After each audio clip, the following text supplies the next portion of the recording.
کر کر جمن چنیاں تے کر کر جمن کان، کدی کدی تے کتے کتے اجم دے ہنس جنہ دا نام۔ ہم تو فخر سے یہ نام لیتے ہیں کہ یہ ہمارے اسلاف ہیں، یہ ہمارے بڑے ہیں، لیکن کیونکہ حدیث پاک کا مفہوم ہے، نبی علیہ السلام نے فرمایا ایک وقت آئے گا لوگ اپنے بڑوں کو، اپنے اسلاف کو برا کہیں گے۔ تو میں حضرت اکثر سوچا کرتا تھا کہ یار کیسے ہوگا، اللہ تھا کہ یہ ہوگا بھی، اللہ کے رسول خبر دے رہے ہیں ایک وقت آئے گا لوگ اپنے اسلاف کو برا کہیں گے۔ تو میں اکثر سوچا کرتا تھا یار کوئی حضرت جنید بغدادی کو بھی برا کہے گا، کوئی حضرت بایزید بستامی کو بھی برا کہے گا، کوئی حضور غوث اعظم کو بھی برا کہے گا، کیسے ہوگا یہ؟ تو حضرت پھر جیلم کے اس لونڈے نے بتا دیا کہ ایسے ہوگا۔ پھر اس چھوٹے مرزے نے بتا دیا کہ ایسے ہوگا۔ تو مجھے دکھ ہوتا ہے کہ میں اس دور میں ہوں کہ جس دور میں حضور غوث اعظم کے لیے کہا جا رہا ہے کہ وہ تشیع کوئی، مجھے دکھ ہوتا ہے کہ میں اس دور میں ہوں کہ جس دور میں حضرت بایزید کے لیے کہا جا رہا ہے کہ بایزید تشیع کوئی۔ اس جیلم کے لونڈے نے ثابت کر دیا کہ اس طرح ہوگا حضرت۔ تو یہ بڑا خوبصورت نام ہے۔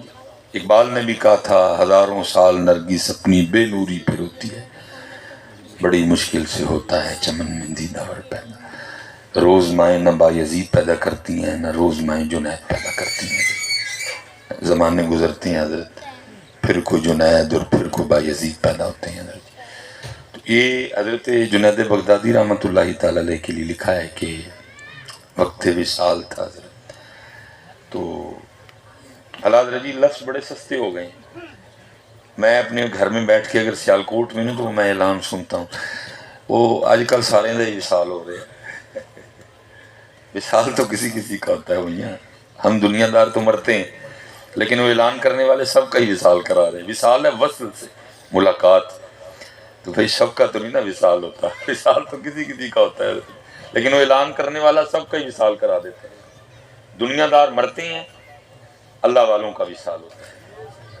دنیا دار مرتے ہیں، اللہ والوں کا وصال ہوتا ہے۔ کیونکہ میرے لیے موت کچھ اور ہے اور جو عشاق ہیں ان کے لیے موت ہے کچھ، کیونکہ تاریخ کہتی ہے جی میں نے کبھی حضرت بلال رضی اللہ تعالیٰ عنہ کو سجے سبرے نہیں دیکھا۔ تاریخ کہتی ہے کہ نبی پاک علیہ السلام کے وصال فرما جانے کے بعد میں نے کبھی حضرت بلال کو مسکراتے نہیں دیکھا، لیکن وہ دن تھا، اس دن کپڑے بھی نئے تھے۔ وہ جیسے کہیں گے نا اپنی زبان میں کہ خوشی چھپائے نہیں چھپ رہی، لوگوں نے آپس میں کلام کرنا شروع کر دیا کہ بھائی آج کیا ہے؟ حضرت بلال نے کپڑے بھی نئے پہن رکھے ہیں، چہرے پہ اس قدر خوشی کے آثار نمائے ہیں، کیا ہے آج؟ لکھا ہے کہ لوگ جمع ہوئے اور آ کے عرض کرتے ہیں موذن رسول آج کیا ہے؟ آج کپڑے بھی نئے ہیں، خوش بھی بڑے ہیں آپ نے فرمایا آج میری موت کا دن ہے۔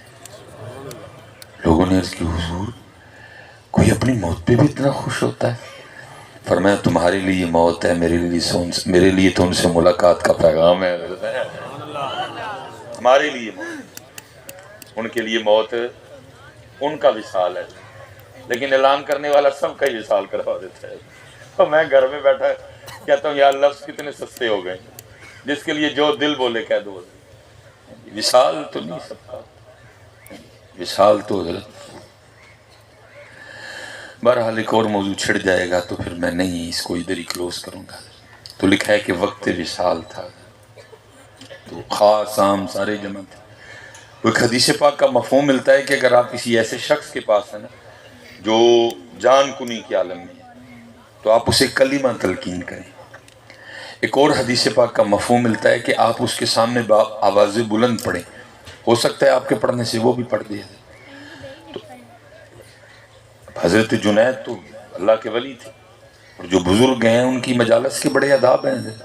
وہ میرے جیسا کوئی منہ پھٹ کھڑا تھا، اس کو پتہ نہیں لگا، اس نے حضرت جنید کو نا کلمہ تلقین کر دیا۔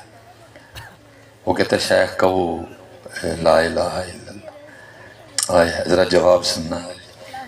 دیکھا آپ نے آنکھیں کھول دیں اور مسکرا کے اس شخص کو جواب کیا دیا؟ آپ نے فرمایا سنگیا یاد بھی انہوں ہی کرایا جڑا کدی بھولیا ہی نہیں ہے۔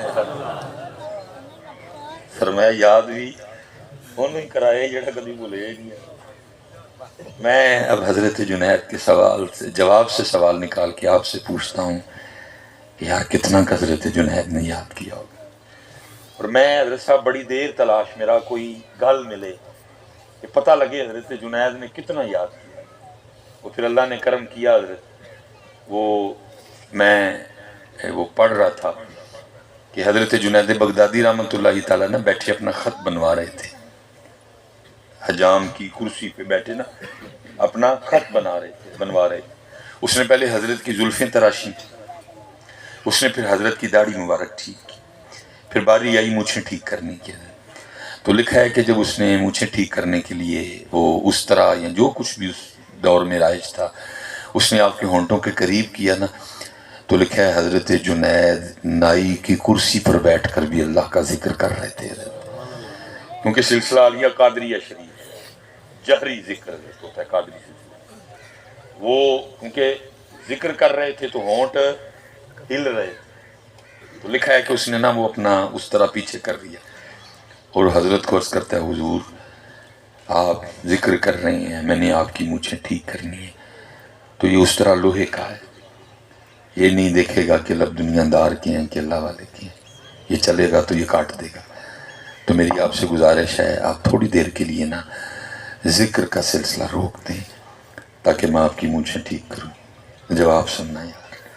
آپ نے آگے سے جواباً فرمایا تو اس طرح چلا، ہونٹ کٹتا ہے تو کٹنے دے، میں نے یار کا ذکر نہیں چھوڑنا ہے.